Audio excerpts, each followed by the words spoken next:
Donc, nous allons reprendre ce forum des solutions avec notre troisième réalisation exemplaire, celle proposée par la ville de Pantin, en Seine-Saint-Denis, qui donc a expérimenté d'abord la hiérarchisation des cellules commerciales dans pas exactement son centre-ville, mais elle nous l'expliquera mieux que moi, au bénéfice et au profit de locaux d'artisanat. Elle va nous expliquer un petit peu comment tout ça a été mis en place concrètement, juridiquement et financièrement. Et j'ai donc nous avons l'honneur d'accueillir Zora Zema, qui est conseillère municipale déléguée chargée du commerce et de la valorisation touristique à la ville de Pantin. Merci d'être là.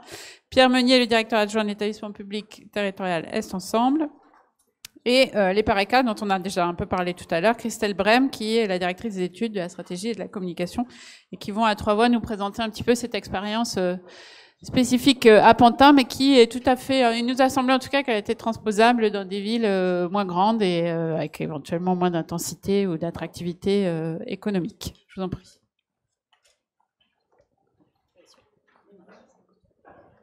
Bonjour à tous. En introduction un petit peu de l'exemple qui va vous être présenté, je suis donc conseillère municipale et ce qui m'importait de vous présenter aujourd'hui, c'était l'investissement d'une municipalité et notamment une volonté politique de revitaliser le commerce. J'ai sous les yeux donc un schéma qui représente la feuille de route que nous conduisons au niveau de la ville de Pantin et qui permet d'avoir une démarche globale, concertée, à différents niveaux, de façon à mener une politique de revitalisation commerciale qui a la volonté d'avoir une forme d'équité sur les quartiers de la ville. Nous avons 5 grands quartiers de ville et donc ce qui nous paraissait important, c'est que l'ensemble des quartiers soient dotés d'apports commerciaux, que par ailleurs nous puissions travailler à la fois avec des outils qui existent, mais aussi mettre en place des scénarios et des modalités de contact un peu différents pour mener cette revitalisation. Et donc à travers ce schéma, vous allez pouvoir constater que à la fois on s'appuie sur des outils réglementaires, d'urbanisme réglementaire.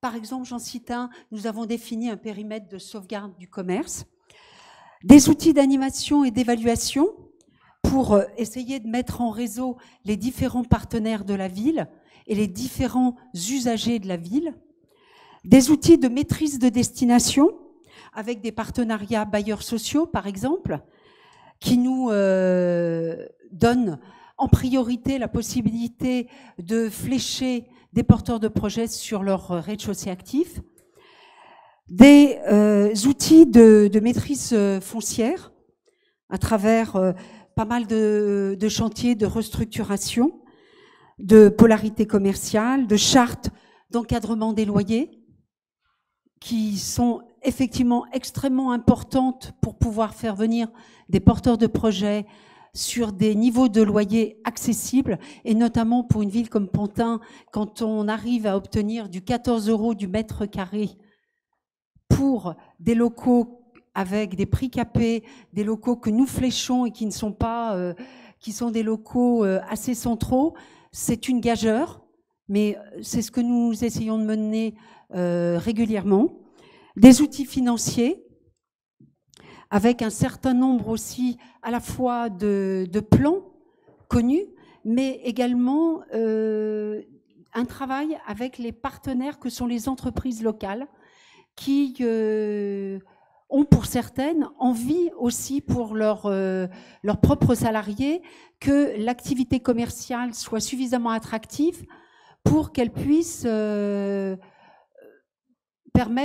permettre d'aménager dans des villes de banlieue, et notamment les commerces sont des vecteurs d'attractivité pour les salariés des entreprises, et par ce fait, nous avons des entreprises qui réfléchissent à du mécénat justement sur ces sujets de commerce. Et en dernier lieu, donc, les outils d'urbanisme opérationnel, hein, dont vous avez un certain nombre d'éléments cités, mais pas que. Parce qu'il faut aussi, pour pouvoir attirer des enseignes, attirer des porteurs de projets, que la ville soit aussi, que le cadre de vie soit agréable, via de la végétalisation, via des modalités de transport, via un certain nombre d'éléments qui vont permettre à des acteurs de venir s'installer ou pas sur la ville. J'ai envie de finir également par vous dire que revitaliser le commerce pour une ville, même une ville de plus de 50 000 habitants, ça prend du temps parce que les relations, le partenariat avec les bailleurs, avec les propriétaires privés, ça prend du temps et que ce temps, il faut aussi l'introduire dans cette réalité de politique et notamment, comme on est à la veille des élections municipales, se dire aussi que on est, en tant qu'élu, en tout cas c'est comme ça que je vois ma place, humble serviteur d'une politique de revitalisation, mais qui va peut-être nécessiter 2 mandats, peut-être 3. Et donc cette politique doit s'inscrire aussi dans la durée et qu'à chaque mandature, il faut inscrire des éléments qui permettent aux équipes suivantes de poursuivre. Parce que sans ça, on subit un petit peu la temporalité des élections et pourquoi pas du changement aussi de couleur politique. Voilà. Je terminerai également par vous dire que ce travail ne peut pas se faire uniquement qu'à l'échelle de la ville, il doit se faire aussi à l'échelle du territoire. Donc on travaille main dans la main avec l'EPT Est Ensemble, qui comprend actuellement 9 communes dont Pantin. Et ce travail de partenariat et de réflexion est extrêmement important pour faire des allers-retours et également pour essayer de faire des économies de moyens, parce que plutôt que de répéter à l'échelle de 9 communes des expériences intéressantes, c'est peut-être de se dire Pantin aujourd'hui est une ville pilote sur tel aspect, Bondy le sera sur un autre aspect, et de pouvoir capitaliser de façon à rendre un peu fluide toutes ces expériences. Et je remercie également les participants précédents qui pour moi m'ont aussi aidé à éclairer ma réflexion d'élu. Merci à vous.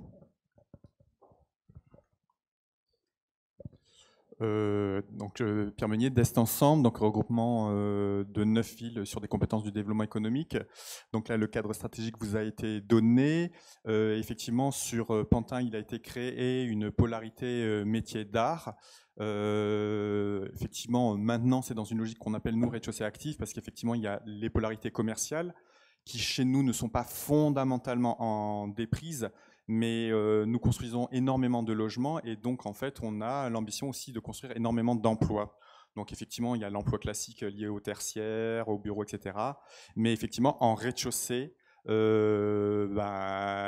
études commerciales ont leurs limites, c'est-à-dire montrent une certaine programmation, mais après nous on a d'autres locaux et il faut y adjoindre d'autres activités. Donc, une des polarités que l'on a créées, Pantin à l'origine, c'est la polarité métier d'art. Et donc, c'est l'EPARECA qui va vous parler de la constitution et de la convention qu'on a passée avec l'EPARECA, les bailleurs sociaux. Mais maintenant, ça s'inscrit effectivement dans d'autres outils. Je reprendrai la parole sur des outils beaucoup plus précis, comme effectivement la foncière, le fonds quartier, la maîtrise effectivement des loyers, les référentiels techniques, référentiels de loyer, les pop-up stores pour faire de l'activité temporaire, mais c'est pas que pop-up store, ça peut être boutique à l'essai, un certain nombre d'outils qui nous permettent effectivement d'améliorer le parcours des créateurs, le parcours des autres activités, que ce soit le commerce ou hors commerce. On a d'ailleurs une bourse des locaux qui est commune entre la ville et Est Ensemble, que ce soit en matière commerciale ou hors commerce. Donc on a une visibilité sur les mêmes locaux pour des activités différentes et pour des notions de réversibilité de locaux et d'adaptation dans le temps. Donc je vous laisse... Bien, merci, bonjour à tous. Une des questions qui nous a été posée était de savoir quel a été le rôle et la stratégie portée par EPARECA dans le cadre de l'opération qui a été conduite à Pantin.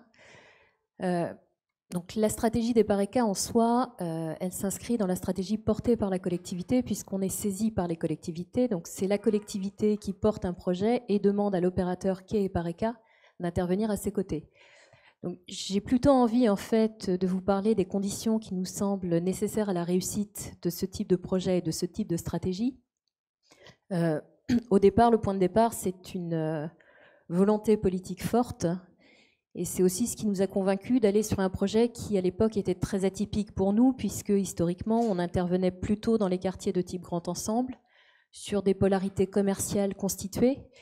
Et donc là, on nous demandait d'intervenir sur un tissu ancien, avec un ensemble de locaux voilà, diffus dans le quartier, et sur un sujet qu'on maîtrisait moins bien, qui était l'artisanat ou les métiers d'art.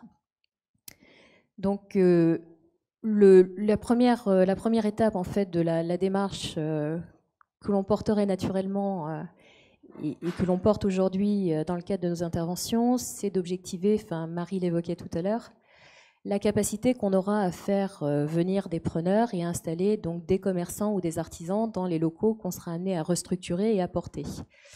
Au cas particulier sur Pantin, on avait un ensemble de signaux au vert qui nous a confortés dans le fait d'y aller, notamment le fait qu'on a sur site un centre de ressources et de services hébergé au sein d'un lieu emblématique qui est la Maison Revel. Oui, porté par la ville de Pantin à l'époque et aujourd'hui par Est Ensemble, qui accompagne donc des porteurs de projets. On avait aussi, mais vous compléterez le cas échéant, des partenariats très étroits avec des écoles, notamment l'école Boulle, et puis des donneurs d'ordre qui étaient présents à proximité immédiate ou dans le territoire, et une demande latente qui n'était pas complètement objectivée, mais on sentait qu'il y avait des porteurs de projets avec des besoins très spécifiques qui ne trouvaient pas en fait de réponse dans l'offre immobilière existante ou en projet. Donc aujourd'hui, on réaliserait peut-être des études de potentiel en immobilier d'entreprise à travers des marchés à bon de commande qu'on n'avait pas à l'époque. Et donc le simple fait d'avoir un contexte très favorable à cette expérimentation, puisque c'était présenté comme tel à l'époque, nous a conduit en fait à travailler donc à la remise à niveau d'un certain nombre de rez-de-chaussée d'immeubles qui étaient portés par le ou les bailleurs sociaux et avec un montage aussi très atypique puisque c'est une opération en 2 tranches. La première tranche, en fait, on a été locataire du bailleur social avec une sous-location à des artisans dans des locaux qu'on a réhabilités et sur une durée en fait qui nous a permis d'amortir les travaux qu'on avait pu réaliser dans les locaux. Et puis dans la deuxième tranche, on est en rez-de-chaussée de construction neuve, opérations qui ont été réalisées par des promoteurs constructeurs privés qui nous ont cédé en fait des lots de copropriété. Ce qu'on ne ferait peut-être plus aujourd'hui, puisque l'idée c'est d'avoir une étanchéité de fonctionnement entre ce qui se passe au rez-de-chaussée et ce qui se passe à l'étage, notamment pour limiter au maximum les charges pour les futurs locataires. Et au cas particulier, sur Pantin, le montage tel qu'il a été imaginé à l'époque et dans lequel on s'est engagé collectivement, nous a montré aussi la nécessité d'avoir cette étanchéité, puisque on a des artisans et des collectifs d'artisans ou d'artistes qui, finalement, compte tenu d'une activité qui est aussi très cyclique et parfois fragile, et très dépendante, en fait, des donneurs d'ordre, ont parfois du mal, en fait, à payer le couple loyer plus charges, d'autant plus que les charges, elles sont liées, en fait, au fonctionnement global de l'immeuble. Donc, un artisan qui doit payer les charges de fonctionnement d'un ascenseur qui ne dessert que les étages, il ne comprend pas forcément pourquoi. Et donc, du coup, ça a créé aussi des situations parfois un peu difficiles avec les locataires. Un autre aspect, donc, c'est donc objectiver la demande, objectiver aussi la capacité qu'on aura à recréer des espaces qui seront suffisamment fonctionnels pour la destination prévue. Et bien adapté en fait en termes d'activité quotidienne aux besoins des artisans. Voilà, voilà, ce sont des activités plus sensibles d'un point de vue technique qui supposent qu'on réalise des aménagements très spécifiques, ce qu'on n'a pas forcément fait à l'époque, notamment dans les constructions neuves, où finalement on s'est rendu compte que quand on a installé une jeune femme qui fabriquait des bijoux avec un logement juste au-dessus et un tout petit marteau qui martèle toute la journée et donc du coup qui crée des problèmes de voisinage et de cohabitation évidents dont on n'avait pas forcément anticipé l'existence, bah, ça devient un problème. Donc du coup, il faut aussi techniquement imposer aux constructeurs des prescriptions techniques très précises pour éviter ce type de problème par la suite. Et puis ce qui nous semble important aussi dans ce type d'opération, c'est d'avoir un effet de masse qui permet de rendre l'action publique visible et puis d'avoir un effet levier éventuellement sur ce qui se passe juste autour, avec l'idée aussi à terme d'avoir une gestion unifiée. Et donc dans cette opération, on a apporté près de 1000 m² de surface restructurée.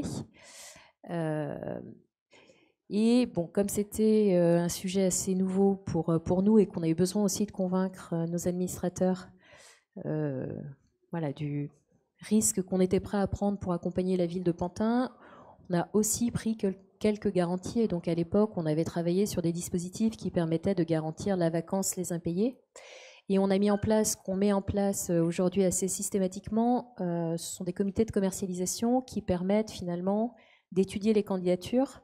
On est aussi sur des activités qui ont souvent un ancrage local très fort. Et donc finalement, comme on est un établissement public national avec des moyens humains qui ne nous permettent pas d'être présents au quotidien sur les territoires, on a besoin aussi de s'appuyer sur les collectivités, les consulaires, les partenaires de la création d'entreprises pour identifier et repérer des porteurs de projets, analyser la qualité des projets et les installer dans les meilleures conditions possibles. Voilà, donc si je résume, objectiver la demande ou le potentiel en amont, s'assurer que le produit qu'on sera amené à livrer sera conforme à l'utilisation finale et puis prévoir très en amont, surtout quand on est avec des activités artisanales qui sont sans doute plus fragiles, en tout cas d'artisanat d'art qui sont sans doute plus fragiles, s'assurer en amont de la façon dont on va gérer l'activité et gérer les commercialisations futures. Voilà, donc après, je dirais que tout est possible et il faut un peu d'imagination, un peu de souplesse, un peu d'adaptation pour trouver les montages qui vont bien. Et aujourd'hui, on le voit dans les centres-villes, on a besoin de travailler étroitement avec les opérateurs logements, l'ANA, Action Logement, pour avoir en fait une remise à niveau complète des immeubles, qui est aussi une condition nécessaire, enfin techniquement, pour que ça fonctionne.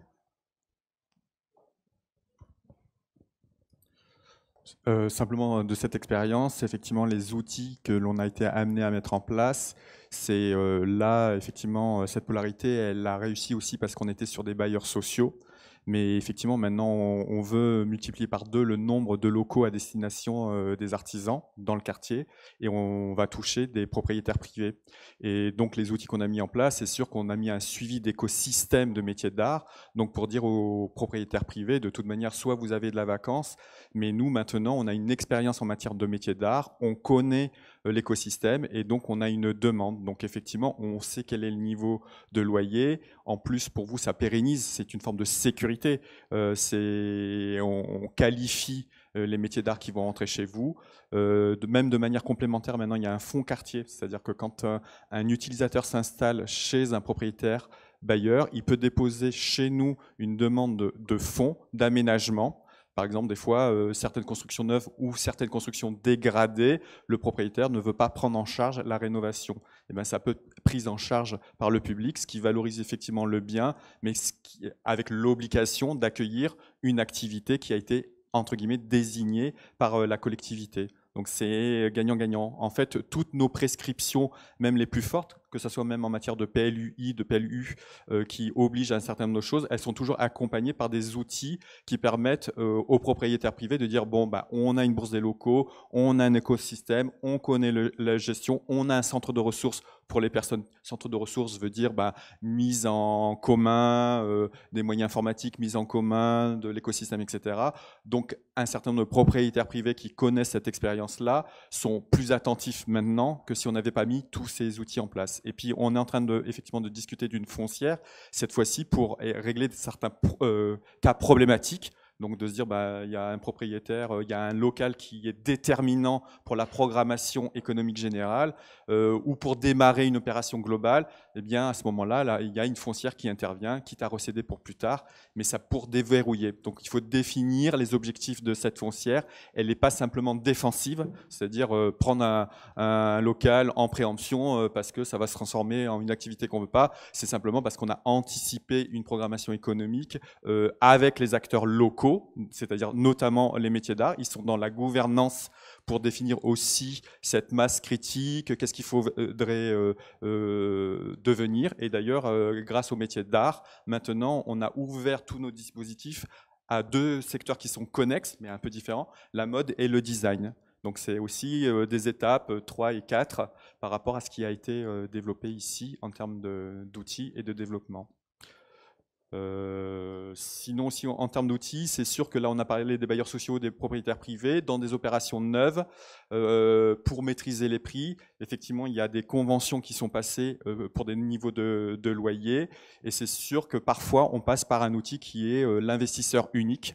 On a plusieurs constructions et on demande en rez-de-chaussée qu'il y ait un seul intervenant. Ce n'est pas obligatoire, ça peut être plusieurs propriétaires, mais des fois oui, pour avoir une péréquation. Donc à l'investisseur, on lui dit, vous avez loué à des commerces qui ont des niveaux de loyer, je dis n'importe quoi, 220 € du mètre carré annuel, 300 € du mètre carré annuel, mais vous allez avoir des métiers d'art qui vont être à 120 € du mètre carré, vous allez avoir une profession libérale qui, parce que chez nous on est aussi en déprise totale par contre pour le médical, à 80 € du mètre carré. Et donc on fait une moyenne, une péréquation, peu ou prou, oui, on est peut-être à 10-20% en dessous du niveau de marché, mais compensé par le fait qu'on a une bourse des locaux qui est gratuite, donc on donne des demandeurs qui sont qualifiés dans ça. On a un fonds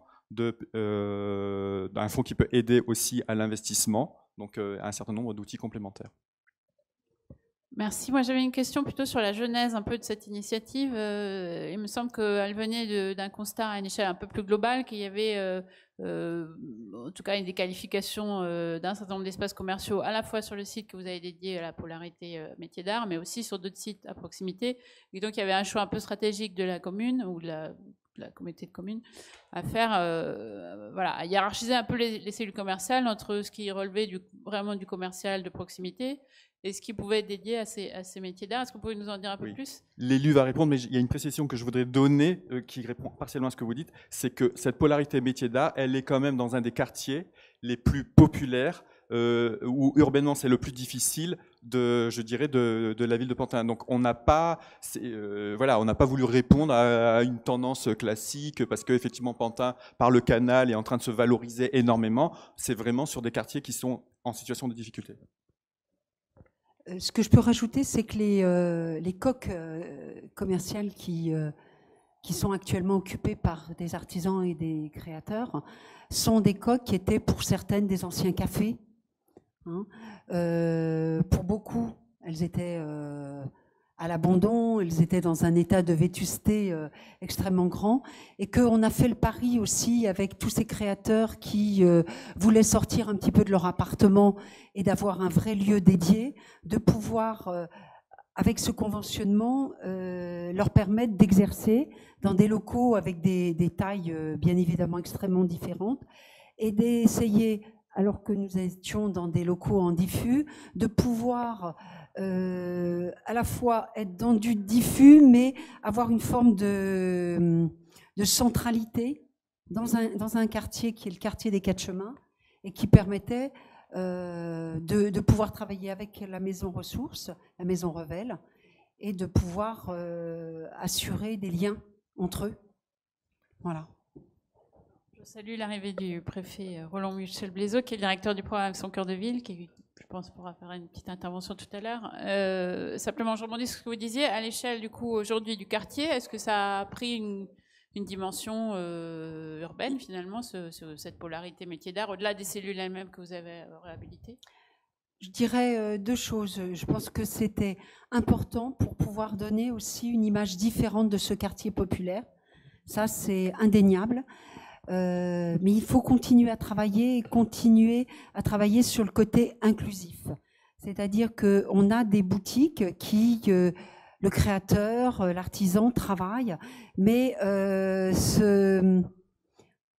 n'a pas toujours le réflexe d'être au contact des habitants du quartier. Je dirais que c'est peut-être une des limites de l'expérience. Fortement, sans doute lié aussi au fait que la créativité peut demander aussi des temps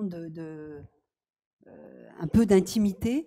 Mais le travail que nous avons à faire, nous, collectivité, ensemble avec l'Interco, c'est de travailler à ce que les artisans puissent davantage s'ouvrir sur le quartier, par l'ouverture de leurs boutiques, par un travail dans les écoles pour sensibiliser les enfants aux gestes artistiques, etc. etc.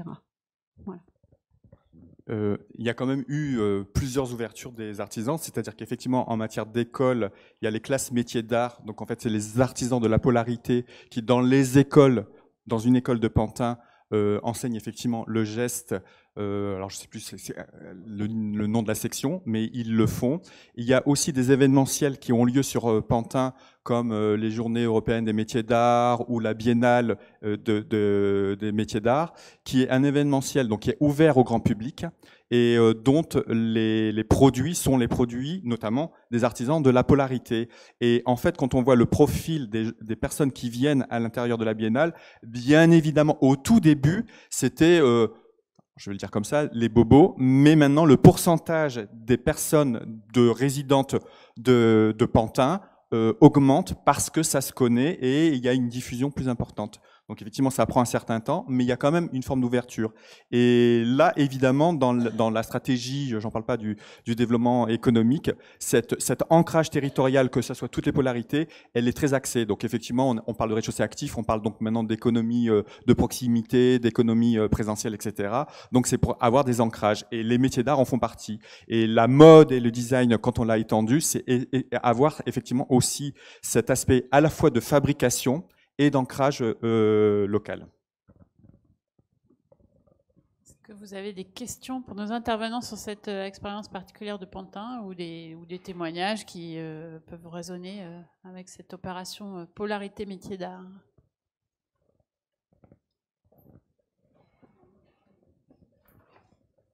Oui, juste une question. Je voulais savoir dans quelle mesure l'installation des ateliers Hermès et puis de l'antenne de la galerie Thaddeus Ropac avait eu une influence sur le développement de ces programmes commerciaux et artisanaux. Alors, ça a été relativement indépendant. Les deux exemples que vous citez de manière très différente, en fait, Hermès, en fait, a été peu dans cette action. Et ils ont été associés à un moment donné dans la définition du programme de la Maison Revel en tant que centre de ressources. Il devait y avoir une extension et ça devait être porté notamment par effectivement Hermès. Mais ils ont été peu associés. Pour lequel ils sont associés, maintenant, c'est plus sur la RSE. Donc de manière générale, pas forcément sur les métiers d'art, mais sur la responsabilité sociétale et l'impact au niveau de la ville de Pantin, de son environnement, etc. Donc c'est pas forcément lié aux métiers d'art. Et Thaddeus Ropac, alors lui, il est arrivé après en fait la création de ce dispositif et lui il accueille des résidents, donc il y a une aura quand même qui dépasse largement Pantin. L'ancrage territorial n'est pas fondamental, mais par contre on le remercie fortement parce que c'était aussi un pari pour lui de s'installer sur une ville comme Pantin et ça a donné d'ailleurs une autre image aussi de là où il est avec d'autres acteurs qui n'ont rien à voir avec les métiers d'art comme BETC l'essai, la communication, etc. Et qui nous permet, nous, d'avoir des totems qui permettent effectivement, par ailleurs, d'avoir des politiques, entre guillemets, plus modestes, au sens de communication, mais qui ont une réalité, cette fois-ci, pour le territoire. Je ne sais pas si j'ai été très clair, mais voilà.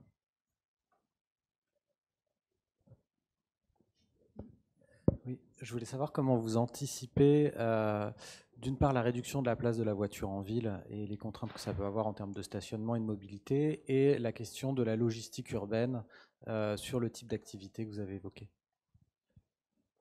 Ah oui, là, c'est typiquement. Là, c'est moi. Alors, oui, alors en fait, il y a un plan, une stratégie de logistique urbaine à l'échelle d'Est Ensemble qui ne vise pas spécifiquement les métiers d'art. Mais effectivement, on est donc en discussion avec les opérateurs logistiques. Nous, on est donc en première couronne. Donc, dans les schémas logistiques globaux, on doit avoir des plateformes de proximité, de desserte, etc. Et c'est ça qu'on est en train d'analyser, mais c'est pas uniquement pour les métiers d'art. Certes, dans les prescriptions, indépendamment des plans de logistique, il y a des prescriptions en matière de stationnement, etc., de réduction carbone. Vous savez qu'est étudié aussi les flottes électriques, mais de manière générale, pas que pour les métiers d'art. Donc Paris, première couronne. Il y a la fameuse étiquette où on va mettre pour les professionnels pour dire aussi en première couronne, donc à l'intérieur de la 186, donc de dire il faut que vous trouviez des nouvelles modalités effectivement de logistique. Et là, on étudie effectivement toutes les plateformes locales intégrées, plus petites. D'ailleurs, certaines sont étudiées à l'heure actuelle en rez-de-chaussée. Donc c'est plus ces espèces de plateformes de deuxième couronne assez importantes, etc. Ça serait donc en rez-de-chaussée. Donc, à l'heure actuelle, tout ça est étudié avec les opérateurs de logistique pour donner un schéma et des opérationnalités. Mais vraiment, c'est global et c'est pas lié simplement au métier d'art, effectivement. Dans notre cas. La gestion du dernier kilomètre est fondamentale dans une ville. Fondamentale. Et tout à l'heure, quand j'évoquais ce travail d'implantation, de revitalisation quartier par quartier, je fais le pari que lorsqu'on a tout sur place, on peut prendre sa charrette et on va faire ses courses. Et par ailleurs, il y a une modification importante de la manière dont on s'alimente avec le développement du bio, des circuits courts, etc. Et on a de plus en plus, il faut arriver à mailler tout ce développement commercial, tout ce développement de certaines polarités, les métiers d'art ou autres, avec d'autres sujets très transverses que sont les transports, les mobilités douces, etc., etc. C'est une réflexion vraiment globale. On ne peut pas s'arrêter, et j'insiste vraiment, on ne peut pas s'arrêter et regarder le commerce uniquement ou les polarités ou l'occupation des rez-de-chaussée uniquement sous l'angle du commerce. Il faut mailler ce sujet avec des sujets très transverses qui font finalement la ville d'aujourd'hui et qui rendent la ville agréable. Alors justement, j'aurais peut-être un sujet très transverse, c'est celui de la réversibilité. Monsieur en a parlé, il me semble que la ville de Pantin est justement presque iconique de ça. Le Centre national de la danse, qui était avant un bâtiment municipal, que vous avez ensuite cédé et qui a connu une transformation exceptionnelle, reconnu tout le monde dans le monde de l'architecture comme... je pense sur toute la planète, tout le monde a regardé comment on pouvait passer d'une cité administrative à un lieu d'expression justement créative. Donc ma question est, quand vous thématisez comme ça sur les métiers d'art, avec je trouve cette intelligence, cette interaction avec la mode, le design, c'est assez formidable. Et comment l'étape d'après, c'est quoi? C'est-à-dire, est-ce que tout ça, ça peut servir à d'autres? Imaginons que la ville, la demande soit complètement différente, et on voit bien l'accélération des modes de vie et autres. Comment vous anticipez ces nouvelles demandes? Alors oui, la notion de réversibilité donne lieu à un certain type de prescription technique, effectivement, pour les locaux. Alors quand nous on parle de réversibilité, c'est honnêtement la réversibilité activité-logement on sait vraiment la faire. Donc ça se fait même naturellement par les opérateurs immobiliers. Nous, ce qu'on parle de réversibilité, ça serait de manière soit logement sur activité ou activité sur activité. Donc effectivement, il y a des prescriptions qui donnent des gabarits. Je prends par exemple un exemple classique sur les rez-de-chaussée. Souvent, on raisonne le rez-de-chaussée en fonction en fait de l'habitat qui se trouve au-dessus. C'est-à-dire en fait les cages d'escalier impriment les formes des rez-de-chaussée. Nous, au développement économique, pour des questions de réversibilité, on dit non, on veut aussi l'inverse, c'est-à-dire que vous réfléchissez les conditions normales des locaux. Souvent, typiquement, on vous dit il faut qu'il soit rectangulaire, il ne faut pas que la largeur dépasse 2 fois la longueur, parce que sinon, ça veut dire que les réserves vont être mises en façade, et donc ça va être plus un rez-de-chaussée actif. Ça veut dire qu'on va avoir une discontinuité urbaine, on va avoir un commerce, une espèce de vide, un autre commerce, etc. Donc effectivement, et plus on particularise les locaux, plus ça veut dire qu'on ne peut pas les rendre réversibles. Donc c'est sûr qu'il y a des prescriptions aussi, en fait, par exemple, de hauteur technique, je ne vais pas rentrer dans les détails, qui s'adaptent directement déjà à l'activité et pas simplement au commerce, parce que c'est la plus grande hauteur. Mais il faut se méfier, parce que des fois, des villes ont bien voulu vouloir faire ça, donc ils ont pris des très grandes hauteurs. Bon, après, pour en réversibilité, on a dû créer des mezzanines pour conserver l'aspect activité. Mais plus on aura ces expériences-là, plus il y aura ces allers-retours, donc nous on a des référentiels, plus ça permet cette réversibilité. Concrètement, vous avez converti combien de locaux commerciaux en locaux d'artisanat en quelques mois, années, je ne sais pas. Alors, sur la polarité que l'on parle là, parce que à l'échelle des ensembles, c'est bien plus conséquent. La polarité, là, pour l'instant, c'est 20 locaux. Et l'objectif, c'est de le doubler, donc de passer à 40. Oui, j'avais une remarque déjà sur les projets de Pantin.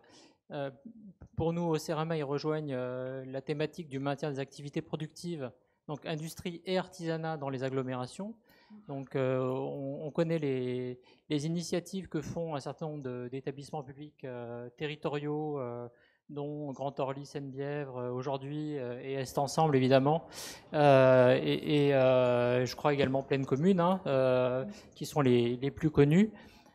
Du coup, peut-être une question, est-ce que vous avez des dispositifs, une action spécifique également sur l'industrie, pour réimplanter l'industrie?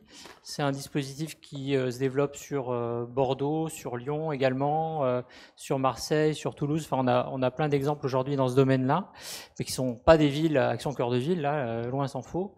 Et puis un témoignage, je pense que les gens de Thiers ne sont pas là, mais sont Action Cœur de Ville. Alors eux, effectivement, on fait le choix d'implanter de l'artisanat d'art en centre-ville, dans ce qui est la ville haute de Thiers, pour ceux qui connaissent un peu la géographie de cette ville, parce que sur la question du commerce, en fait, ils en ont fait le tour et ils s'aperçoivent qu'il n'y a pas aujourd'hui de potentiel pour redéployer des linéaires commerciaux dans ces villes-là. Donc ils ont utilisé le droit de préemption, ils ont fait intervenir l'établissement public foncier, alors là pour le coup établissement public foncier local d'Auvergne, pour acheter des locaux et pour les transformer en lieu d'artisanat dédié évidemment à la coutellerie, puisque c'est la spécificité de Thiers dans ce domaine-là. Voilà, donc c'est un exemple aussi qu'on peut citer d'intervention volontariste pour redynamiser un centre-ville tourné vers l'artisanat quand la question autour du commerce semble mener à une impasse, puisque sur le commerce aujourd'hui à Thiers, ça se passe majoritairement dans la ville basse. Merci.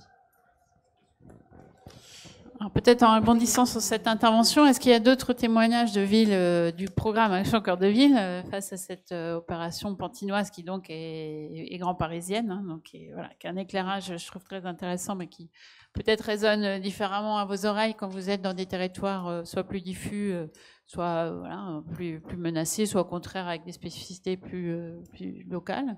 Est-ce qu'il y a d'autres...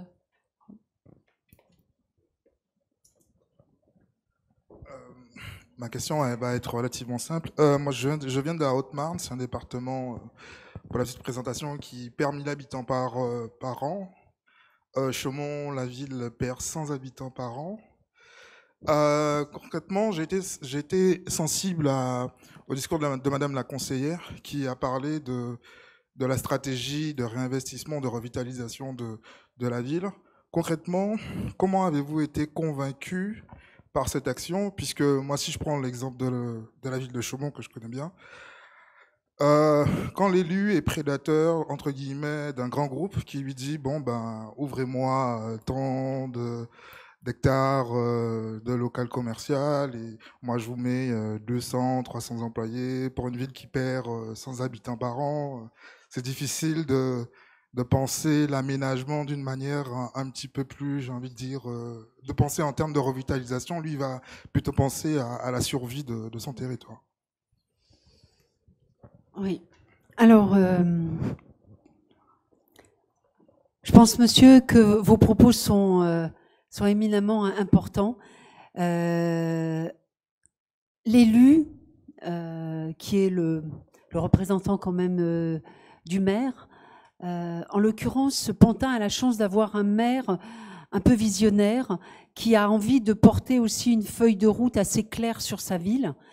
Et c'est la chance qu'a la ville. Et cette vision est importante parce qu'elle dépasse les étiquettes, elle dépasse aussi la temporalité. Et que si on s'inscrit dans la durée, on peut faire fi de ces séducteurs, on va dire, qui viennent taper aux portes des villes et qui disent « nous, on va vous installer la cour des miracles, ne vous inquiétez pas, on va tout prendre en charge ». Mais ce n'est pas ça. La réalité, ce n'est pas ça. Faire une ville, ce n'est pas ça. On a près de chez nous, à Aubervilliers, un millénaire qui est un centre commercial qui périclite parce que, j'ai envie de dire, c'est presque l'exemple à ne plus suivre. C'est-à-dire qu'il n'a pas été réfléchi dans son insertion dans le territoire, quant aux mobilités, monsieur l'évoquait, quant à son besoin, hein, au niveau des consommateurs, etc., etc. Et je pense que c'est une bataille qu'il faut mener.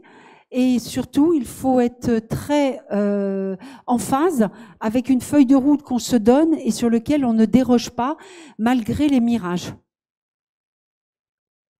Je pense que c'est l'occasion de donner la parole au directeur du programme Action Cœur de Ville qui est confronté à cette question régulièrement. Voilà. Et puis je vous remercie. Bonjour à tous. Juste un mot sur ce plan.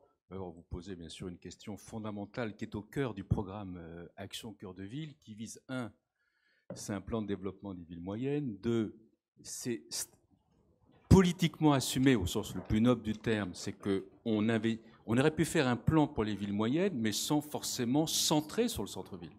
On aurait pu dire on fait un plan de développement des villes moyennes, mais voilà, comme il y en a eu beaucoup, certains. Là, c'est une stratégie assumée de dire la priorité, c'est d'investir dans le centre-ville, de revitaliser ou de développer, etc. Troisièmement, comme ça a été très bien dit par Madame, le modèle économique d'un certain nombre de zones un peu anciennes, périphériques, est en train d'être révisé, y compris par les acteurs économiques eux-mêmes dans beaucoup d'endroits. Quatrièmement, je ne vais pas vous asséner là-dessus, mais je ne sais pas où en est Chaumont, d'ailleurs je devais venir vendredi pour l'inauguration de l'antenne du CNAM, mais je n'ai pas pu venir. Mais avec les ORT, l'opération de revitalisation du territoire, les élus ont en tout cas à leur disposition des outils complémentaires pour, je le dis ça, mais je vois Laurent Veil de la Direction Générale des Entreprises, donc je fais attention à ce que je dis, parce qu'il est le gardien du temple de la liberté d'installation du commerce. Je plaisante, hein, Laurent, enfin je plaisante à moitié, mais c'est-à-dire de passer d'un urbanisme commercial un peu subi à un urbanisme commercial choisi. Bon, ça veut dire quoi? Favoriser les implantations en centre-ville. Donc, s'il faut créer des emplois, on préfère qu'ils soient dans des enseignes un peu locomotives qui s'implantent dans les centres-villes. Et puis, le décret est sorti cet été et la circulaire au préfet est en préparation. La possibilité pour les élus, dans les secteurs extérieurs au secteur d'intervention de l'ORT, de pouvoir saisir le préfet si on estimait que tel projet serait susceptible de menacer gravement l'opération de revitalisation du centre-ville. Donc, la question que vous posez est fondamentale. Elle est vraiment au cœur du programme Action Cœur de Ville. Il ne s'agit pas d'opposer bêtement centre-ville et périphérie, de retrouver un meilleur équilibre, davantage de bon sens, et aussi d'être davantage en prise avec les nouvelles attentes des habitants consommateurs, qui n'est pas forcément de faire ses courses pendant 3 heures dans une zone extrêmement éloignée. Et donc, l'ORT notamment donne aux villes qui sont en train de s'en doter des outils pour mieux appréhender ce sujet. Voilà, non, je ne développe pas plus, mais c'était le... Merci. S'il n'y a pas d'autres questions, on va passer à la dernière séquence de cet après-midi. Je vous remercie beaucoup